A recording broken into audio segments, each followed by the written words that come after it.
Save किया था ना? मैं सिर्फ इसलिए गया था क्योंकि उसने मुझे कॉल किया, that's it. But listen तो. Save it for someone else. जिंदगी में सेव करना जरूरी है, मगर जब बात पैसों की हो, सिर्फ सेविंग से काम नहीं चलेगा। इक्विटी म्यूचुअल फंड्स में इन्वेस्ट कीजिए और अपने सेविंग्स को आगे बढ़ने का मौका दीजिए। Mutual fund investments are subject to market risks. Read all scheme-related documents carefully. Lacking even the meager comfort of an after-dinner cognac to calm their nerves, the assembled billionaires listened silently as their guests' rage washed over the gathering. The Islamic punishment for a mere thief, the Karachi Chamber of Commerce was told in 1986, was the amputation of his hands. The tax evader, though, was committing a crime against the state, and his arm must be cut off. The menace wasn't unreal. The Groucho-moustached General Muhammad Zia-ul-Haq had, after all, hanged a Prime Minister. There was one thing, though, the military ruler of Pakistan neglected to share with his audience. Like the vast majority of lawmakers and elites in Pakistan, General Zia had never troubled himself filing a tax return in his life. Earlier this week, a court suspended former Prime Minister Imran Khan's conviction for misappropriating expensive state gifts while in office. Long legal struggles remain in multiple corruption cases, but it's interesting that Imran is just one of a disquieting list. Benazir Bhutto, her husband Asif Ali Zardari, Nawaz Sharif, Yusuf Raza Gilani, all faced prosecution for embezzling millions of dollars.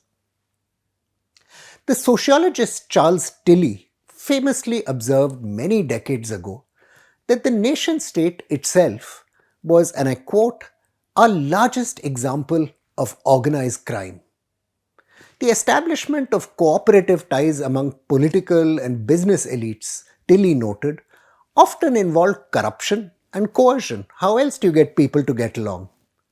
The success of the United States, the United Kingdom, South Korea, Taiwan, and China all involved outright criminality, historian Renate Bredenthal has shown. For Pakistan, though, this process of elite consolidation through corruption has ended by fracturing its polity and choking the airways of its economy. This did not happen, though, because Pakistani politicians are greedier than other kinds of politicians.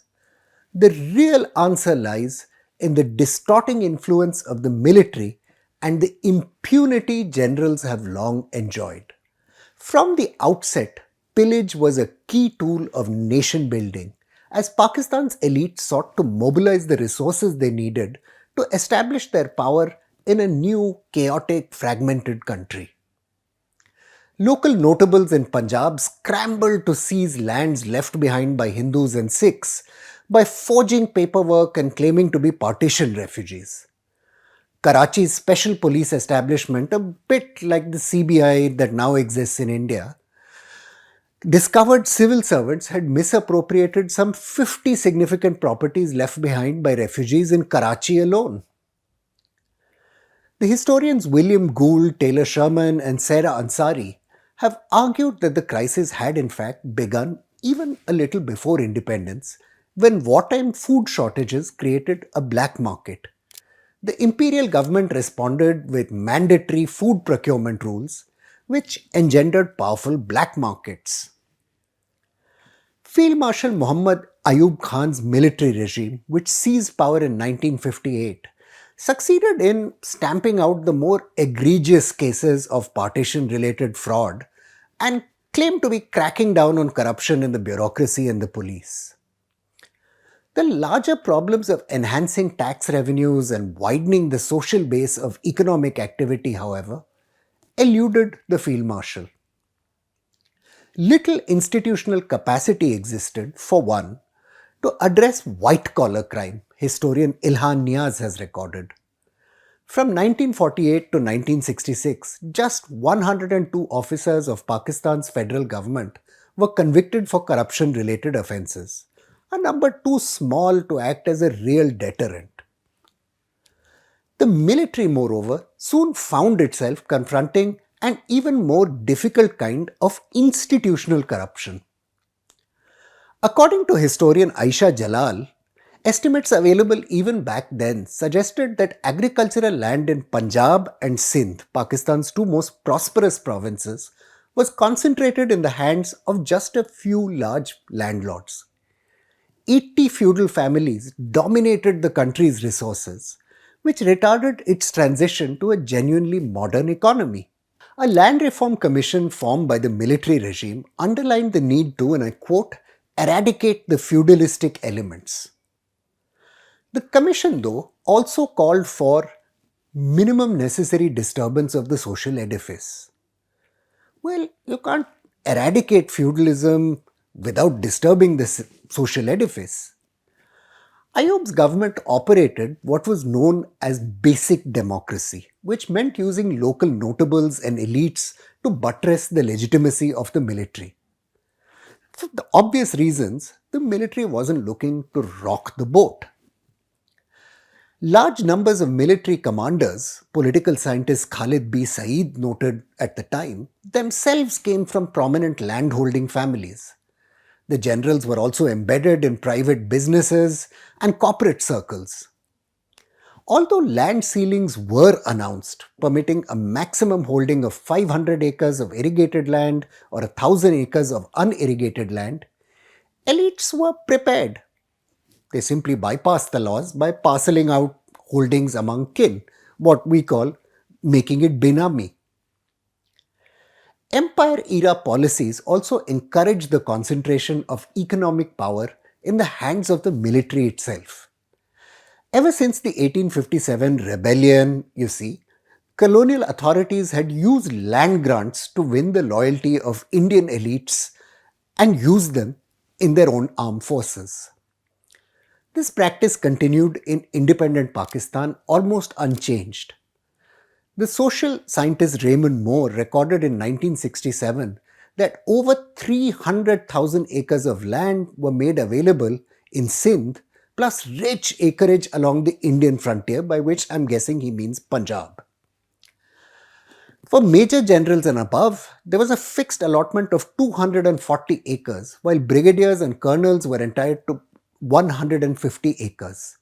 Lieutenant colonels received 124 acres, majors and lieutenants 100 acres, and junior commissioned officers 64 acres. That's really staggering amounts of land. The charismatic Zulfikar Ali Bhutto, who came to power in 1971, promised again to eradicate feudalism. Like his predecessor, Zulfikar attempted to reform landholding. In some areas, though, armed militia of landlords physically evicted tenants from the land they had newly been given by the state. The most thorough redistribution of land, economist Ronald Herring recorded, ironically took place in Balochistan and the northwest frontier province, and not in prosperous Punjab and Sindh. Zulfikar's efforts to nationalize the country's key industries and banks, though, ended in disaster. The production of key resources like cotton collapsed. Lending from public sector banks was made for political considerations, and elite borrowers often simply neglected to repay their debts. Zulfikar, moreover, had no interest in institutional reform of the bureaucracy and the police. He wanted officers personally committed to his rule. The pious, religious-leaning middle class, made up of people like shopkeepers, small business owners, became increasingly alienated from the People's Party of Pakistan government, which opened the way for the military coup that toppled Zulfikar's rule. Zia was representative, among other things, of the growing power of a Calvinistic element in society.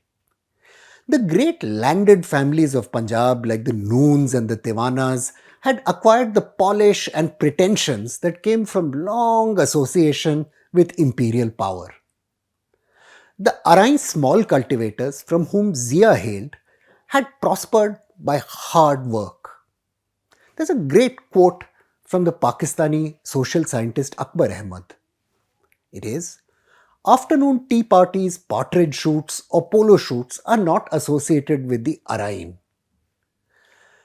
Nor does he waste his energies on dancing girls or drunken evenings listening to poetry or numerous marriages, a pastime of the landed gentry. Like his predecessors though, Calvinist or not, Zia showed no interest in bringing about institutional change. The general instead did what his predecessors did, which is use patronage to incentivize clients and collaborators for the military. Former Prime Minister Nawaz's Ittifaq group expanded dramatically during this period, political scientist Aisha Siddiqa has observed. Zia reversed Zulfikar's nationalization program but expanded the military's direct involvement in the economy. Zia's legacies would include military-owned conglomerates that produced cement, bred horses, milked cows, and ran educational institutions. For all practical purposes, a new feudal elite emerged, this one wearing combat fatigues. General Ayub and his military chief, General Muhammad Musa, remember, had themselves received 247 acres in agricultural lands. General Parvez Musharraf received 8 commercial and residential properties. Former Army Chief Qamar Javed Bajwa was granted several very valuable real estate assets too. Entrenched in office with the support of the military, political leaders had little interest in challenging the privileges of the generals. The generals, in turn, were perfectly happy to use corruption allegations to cut uppity politicians to size. But they did nothing to bring about institutional reform. From 1961 to 1980, economist Munib Sikandar has noted, Pakistan's economy far outstripped India's. The real problem underlying Pakistan's corruption crisis is that the military has distorted the country's politics. By creating and managing clients instead of allowing an open, competitive political system to emerge, the army has ensured there's almost no accountability in the system. There are simply no incentives for change. Like the prosecutions of so many leaders before him, the legal assault on Imran will almost certainly end in nothing. There is no way out of the mire in which the country is bogged down until new political forces emerge that can truly drain the swamps. I'm Praveen Swami and I'm National Security Editor of ThePrint. Thank you again for watching Security Code.